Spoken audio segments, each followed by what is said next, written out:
Hello മച്ചന്മാരെ, S T ന്യൂസിലേക്ക് സ്വാഗതം.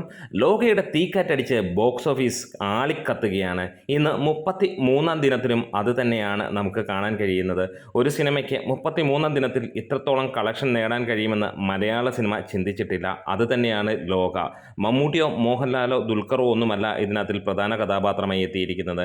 ഒരു ചെറിയ സിനിമയായി വന്ന് പ്രതീക്ഷ പോലും ഇല്ലാതിരുന്ന ഈ ഒരു ചിത്രത്തിൽ അതെ, കല്യാണി പ്രിയദർശനാണ് നായികയായി എത്തിയിരിക്കുന്നത്. അങ്ങനെ മലയാളത്തിലെ ഏറ്റവും വലിയ സിനിമയായി ഈ ഒരു സിനിമ മാറിയിരിക്കുന്നു. സിനിമയുടെ ഇന്നത്തെ കളക്ഷൻ നമുക്ക് ഒന്ന് കടന്നു വരാം. ചാനൽ സബ്സ്ക്രൈബ് ചെയ്യുന്ന കാര്യം നിങ്ങൾക്ക് വിട്ടുതരുന്നു. അപ്പോൾ നമ്മുടെ വീഡിയോസ് ഇഷ്ടമായെങ്കിൽ ഒന്ന് സപ്പോർട്ട് ചെയ്യുകയും ലൈക്കും ഹൈപ്പും ഒക്കെ ഒന്ന് ചെയ്തു തരണം. 934 ഷോകൾ ട്രാക്ക് ചെയ്യപ്പെട്ടപ്പോൾ സിനിമയ്ക്ക് വന്നിരിക്കുന്നത് 17% ഒക്യുപ്പൻസിയാണ്. ഒരു തിങ്കളാഴ്ച ഒരു വർക്കിംഗ് ഡേയിൽ സിനിമയ്ക്ക് വരുന്ന ഒക്യുപ്പൻസി തന്നെയാണ്. ഇന്ന് ആകെയുള്ള ഒരു അഡ്വാൻറ്റേജ് എന്ന് പറഞ്ഞു കഴിഞ്ഞാൽ പൂജ വെച്ച് കഴിഞ്ഞിട്ടുള്ള സമയമാണ്. അങ്ങനെ നോക്കുകയാണെങ്കിൽ ഇപ്പോൾ ഉള്ള കളക്ഷനേക്കാളും ഇനിയൊരു 15-20% കൂടെ കൂടാനുള്ള ചാൻസുകൾ നമ്മൾ പ്രതീക്ഷിക്കുന്നു. ഇന്ന് ഇതുവരെ 39,600ഓളം ടിക്കറ്റുകളാണ് വിറ്റുപോയിരിക്കുന്നത്. 16.59% ഒക്യുപ്പൻസി എന്ന് പറയുമ്പോൾ അത് 17% എന്ന് നമുക്ക് കൂട്ടാം. സിനിമയ്ക്ക് 63,24,000 രൂപയാണ് കളക്ഷനായിട്ട് വന്നിരിക്കുന്നത്. അതായത് ഇന്നത്തെ കളക്ഷൻ നമ്മൾ പ്രതീക്ഷിക്കുന്നു കഴിഞ്ഞ വ്യാഴാഴ്ചത്തേക്കാൾ കൂടുതൽ അല്ലെങ്കിൽ കഴിഞ്ഞ ചൊവ്വാഴ്ചത്തേക്കാൾ കൂടുതൽ കളക്ഷൻ്റെ അടുത്തേക്ക് എത്തുമെന്നുള്ളത്.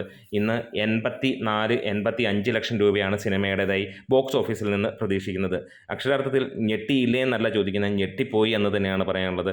കാരണം ഇത്രത്തോളം കളക്ഷൻ നമ്മൾ പ്രതീക്ഷിച്ചിരുന്നില്ല.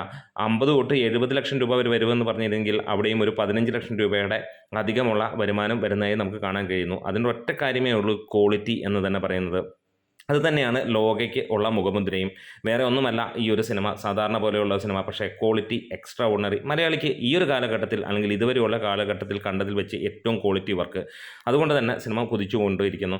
ഏറ്റവും കൂടുതൽ ഷോകൾ കളിച്ച സിനിമയായി മാറുകയാണ്. ട്രാക്ക്ഡ് കളക്ഷൻസിലൂടെ മാത്രമായി സിനിമ എത്തിയിരിക്കുന്നത് 46,000ഓളം ഷോകളാണ്. 50,000 ഷോയിലേക്ക് സിനിമ എത്തുകയാണ്. അല്ലാതെ പുറത്ത് നമുക്ക് ലഭ്യമായ വിവരങ്ങൾ അനുസരിച്ച് 48,000-ന് മുകളിലുള്ള ഷോകൾ കഴിഞ്ഞു എന്നുള്ളതാണ്. ട്രാക്കിങ്ങിലൂടെ മാത്രമായിട്ട് 64,98,000, അതായത് 65 ലക്ഷം ടിക്കറ്റുകൾ വിറ്റുപോവുകയാണ് ഈ ഒരു സിനിമയ്ക്ക്. അവിടെ 54.64% സിനിമയുടെ ഒക്യുപ്പൻസി ആയിട്ട് ടോട്ടലായി പറയുന്നത്. റെക്കോർഡാണ് സിനിമ തീർത്തിരിക്കുന്നത്. ഹൗസ്ഫുൾ ഷോകളിലും 4,490ഓളം ഹൗസ്ഫുൾ ഷോകൾ ട്രാക്ക് ചെയ്യപ്പെട്ടിരുന്നു. ഏറെക്കുറെ നമുക്കൊരു 7,000-ന് മുകളിലുള്ള ഹൗസ്ഫുൾ ഷോകളെങ്കിലും അങ്ങനെ നോക്കുമ്പോൾ റിയലായിട്ട് പ്രതീക്ഷിക്കാവുന്നതാണ്. ഇനി ഇൻഡസ്ട്രി ഹിറ്റിൻ്റെ കാര്യങ്ങളിലേക്കാണ് നമ്മൾ വരുന്നത്. ഇൻഡസ്ട്രി ഹിറ്റ് അടിക്കാൻ സിനിമയ്ക്ക് വേണ്ടത് ഇനിയും വെറും 3.5 കോടിക്ക് അടുത്താണ്. അതായത് 103,83 ലക്ഷം രൂപയാണ് ഇപ്പോൾ ട്രാക്ക്ഡ് ആയിട്ടുള്ള സിനിമയുടെ കളക്ഷൻ വരുന്നത്. അതായത് തുടരും എന്ന മോഹൻലാൽ ചിത്രത്തിൻ്റെ വന്നിരിക്കുന്ന 107,19 ലക്ഷം രൂപയാണ്. അതായത് ഏകദേശം നമുക്ക് 3.5 കോടിക്ക് താഴെയാണ് ഈ സിനിമയുടെ വന്നിരിക്കുന്നത്. എന്തായാലും ഒരു രക്ഷയുമില്ലാത്ത കൊലത്തൂക്കാണ് സിനിമ തൂക്കിയിരിക്കുന്നത്. ലോകയുടെ 32 ദിനത്തെ വേൾഡ് വൈഡ് ഗ്രോസ് പുറത്തു വരുമ്പോൾ കേരളത്തിൽ നിന്ന് 112 കോടിയാണ് നേടിയിരുന്നത്. റെസ്റ്റ് ഓഫ് ഇന്ത്യയിൽ നിന്ന് 58 കോടി 50 ലക്ഷം രൂപയും ഓവർസീസിൽ നിന്ന് 118 കോടിയോളമാണ്. അങ്ങനെ മൊത്തം വേൾഡ് വൈഡായിട്ട് വന്നിരിക്കുന്നത് 288 കോടി 50 ലക്ഷം രൂപയോളമാണ്. ഇന്നത്തെ കേരള കളക്ഷനോട് കൂടി തന്നെ സിനിമ 289 കോടിക്ക് മുകളിലേക്ക് എത്തിയിരിക്കുന്നു. അതായത് 290 കോടിയിലേക്ക് സിനിമ എത്തിയിരിക്കുന്നു. ഇനിയും ഇൻഡസ്ട്രി ഹിറ്റിലേക്ക് അടിക്കാൻ വെറും 10 കോടി കൂടിയാണ് സിനിമയ്ക്ക് വേണ്ടത്.